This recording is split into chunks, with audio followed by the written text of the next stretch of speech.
क्या आपने कभी सोचा है कि कुछ लोग 60 की उम्र में भी लोहे जैसे मजबूत क्यों होते हैं, जबकि कुछ 40 में ही ढीले पड़ जाते हैं? आप कहेंगे डाइट, आप कहेंगे जिम। नहीं, असली वजह आपके खून में नहीं, आपके लस्सी का लिम्फ में छिपी है। आपके शरीर के भीतर एक अदृश्य नाला है जो 24 घंटे आपकी कोशिकाओं का कचरा साफ करता है। लेकिन एक समस्या है, इस नाले का कोई इंजन नहीं है। आधुनिक विज्ञान जिसे क्रॉनिक इन्फ्लेमेशन कहता है, हमारे प्राचीन योगियों ने उसे अशुद्धि कहा था। जब आप हिलना डुलना बंद कर देते हैं तो आपके शरीर के भीतर का ये तरल पत्थर बनने लगता है। ये कचरा आपकी नसों में, आपकी मांसपेशियों में और सबसे खतरनाक आपकी थोरासिक डक्ट में फंस जाता है। आप बूढ़े नहीं हो रहे, आप भीतर से जाम हो रहे हैं। और जब ये जाम लगता है तो आपकी कोशिकाएं अपने ही कचरे में दम तोड़ने लगती हैं। इसी को हम एजिंग कहते हैं। चलिए इस पन्ने को पलटते हैं और उस अंग के बारे में जानते हैं जिसका नाम थोरासिक डक्ट है। अपनी रीढ़ की हड्डी के ठीक सामने एक पतली नली की कल्पना करें। यह आपके पैरों से शुरू होकर आपकी गर्दन तक जाती है। यह आपके शरीर का सुपर हाईवे है। आपके शरीर का 75% कचरा, सड़ी हुई कोशिकाएं और जहरीला पानी इसी एक नली से होकर गुजरता है। लेकिन यहाँ एक बायोलॉजिकल डिज़ाइन फ्लॉ है। इस नली के पास अपना कोई पंप नहीं है। इसे चलाने के लिए कुदरत ने सिर्फ 2 रास्ते दिए थे, गहरी सांस और लगातार मूवमेंट।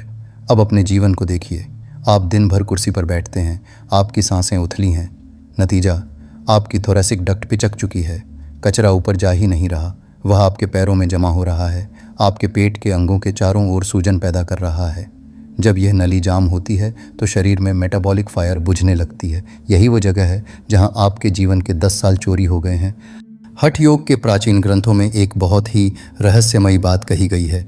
योगियों ने कहा कि हमारे सिर के ऊपर चंद्रमा से अमृत गिरता है जिसे नाभि में स्थित सूर्य जला देता है। इसीलिए इंसान बूढ़ा होता है। सदियों तक लोगों ने इसे सिर्फ एक कहानी माना, लेकिन अगर आप इसे एनाटॉमी की नज़र से देखें तो यह अमृत और कुछ नहीं, आपका लिम्फेटिक फ्लूइड है। और सूर्य आपकी डाइजेस्टिव फायर और मेटाबॉलिज्म है। जब शरीर सीधा खड़ा रहता है तो गुरुत्वाकर्षण के कारण सारा शुद्ध तत्व नीचे गिरकर नष्ट हो जाता है और अशुद्धियाँ नीचे जमा हो जाती हैं। योगियों ने एक ऐसी इंजीनियरिंग तैयार की जिससे इस प्रवाह को उल्टा किया जा सके। उन्होंने एक ऐसी मुद्रा बनाई जो इस अमृत को वापस ऊपर खींच ले और सड़न को रोक दे। वे जानते थे कि अगर इंसान को अपनी उम्र को फ्रीज करना है तो उसे ग्रेविटी के खिलाफ जाना होगा। उन्हें पता था कि अगर इस थोरासिक डक्ट को वैक्यूम की तरह इस्तेमाल किया जाए तो शरीर का कोना कोना साफ हो सकता है। आज का विज्ञान कहता है कि बुढ़ापा और कुछ नहीं बल्कि इन्फ्लैम एजिंग है, यानी शरीर के भीतर लगी एक धीमी आग। जब आपका लिम्फ रुकता है तो वहाँ साइटोकाइन्स नाम के जहरीले प्रोटीन जमा होने लगते हैं। ये आपकी त्वचा के कोलेजन को खाते हैं जिससे झुर्रियाँ पड़ती हैं। ये आपके दिमाग की नसों को कमज़ोर करते हैं जिससे याददाश्त जाती है। आप जो थकान महसूस करते हैं वो काम की वजह से नहीं है, वो इस इन्फ्लेमेशन की वजह से है। आपका इम्यून सिस्टम दिन रात उस कचरे से लड़ रहा है जो बाहर निकल ही नहीं पा रहा। लेकिन क्या होगा अगर मैं आपसे कहूं कि इस पूरी बर्बादी को रोकने के लिए सिर्फ एक मूव काफ़ी है, एक ऐसी क्रिया जो आपकी थोरासिक डक्ट को एक झटके में अनब्लॉक कर देगी। अभी इसी वक्त जहां आप बैठे हैं, आपके पैरों में वो भारीपन महसूस हो रहा है, वो थकान, वो असल में वो कचरा है जो ऊपर जाने के लिए छटपटा रहा है। मैं आपको दिखाऊंगा वो एक सिंगल मूव, विपरीत करनी, लेकिन वो नहीं जो आप जानते हैं। मैं आपको बताऊंगा उसकी वो गुप्त सांस जिसके बिना यह आसन सिर्फ एक एक्सरसाइज है और उसके साथ ये एक टाइम मशीन है। तैयार हो जाइए क्योंकि अब हम थ्योरी से निकलकर प्रैक्टिस में उतरने वाले हैं। अब हम उस ज्ञान की गहराई में उतर रहे हैं जहां विज्ञान और योग एक हो जाते हैं। आपने जान लिया कि आपकी थोरासिक डक्ट जाम है, लेकिन इसे खोलना कैसे है? इसे खोलने के लिए हमें 3 ताकतों का इस्तेमाल करना होगा, ग्रेविटी, प्रेशर और वैक्यूम। ज़्यादातर लोग इसे लेग्स अप द वॉल कहते हैं, लेकिन हमारे शास्त्रों में इसे विपरीत करणी मुद्रा कहा गया है। विपरीत यानी उल्टा और करणी यानी करने वाली, जो समय की धारा को उल्टा कर दे। लेकिन याद रखिए, अगर आप सिर्फ दीवार पर पैर टिकाकर लेट गए तो कुछ नहीं होगा। आपको उस पंप को चालू करना होगा जिसे डायफ्रैग्मेटिक बेलोज कहते हैं। आपका डायफ्राम पेट और छाती के बीच का हिस्सा, इस थोरासिक डक्ट के ऊपर एक ढक्कन की तरह काम करता है। जब आप खास तरीके से सांस लेते हैं तो यह उस पाइप को सिकोड़ता है और खींचता है, जिससे नीचे जमा कचरा ऊपर की तरफ हो जाता है। मैं चाहता हूं कि आप अभी इस वीडियो को सुनते हुए दीवार के पास जाएं। अपने हिप्स को दीवार से सटाकर न रखें, बल्कि 6 से 8 इंच की दूरी रखें। अपने पैरों को सीधा दीवार पर खड़ा कर दें। आपके हाथ शरीर से दूर, हथेलियां आसमान की तरफ खुली होनी चाहिए। जैसे ही आप इस मुद्रा में आएंगे, आपका खून का दौरा और लिम्फेटिक फ्लूइड वापस आपके केंद्र की तरफ गिरना शुरू होगा। लेकिन असली रुकावट अभी भी आपके पेट के पास है। उसे अब हम खोलेंगे। अपनी आंखें बंद करें। अब नाक से सांस लें, लेकिन छाती में नहीं, पेट में। 4 सेकंड तक गहरा सांस भरें ताकि आपका पेट एक गुब्बारे की तरह फूले। अब 8 सेकंड तक धीरे धीरे सांस बाहर छोड़ें। जितना हो सके पेट को अंदर की तरफ सिकोड़ें। जब आप ऐसा करते हैं तो आपकी थोरासिक डक्ट पर पड़ने वाला दबाव कम होता है और वह पाइप पूरी तरह खुल जाता है। इसे 5 बार दोहराएं। जैसे ही आप यह सांस लेते हैं, आपके शरीर के भीतर एक फ्लशिंग शुरू होती है। वह कचरा जो हफ्तों से आपके एंकल्स और घुटनों में जमा था, अब आपके लिवर और किडनी की तरफ बढ़ रहा है ताकि उसे शरीर से बाहर निकाला जा सके। इसे हम कहते हैं मैकेनिज्म ऑफ नेगेटिव प्रेशर। जब आप उल्टे होते हैं तो आपके दिल को खून पंप करने के लिए कम मेहनत करनी पड़ती है। इससे आपकी वेगस नर्व को सिग्नल मिलता है कि शरीर सुरक्षित है।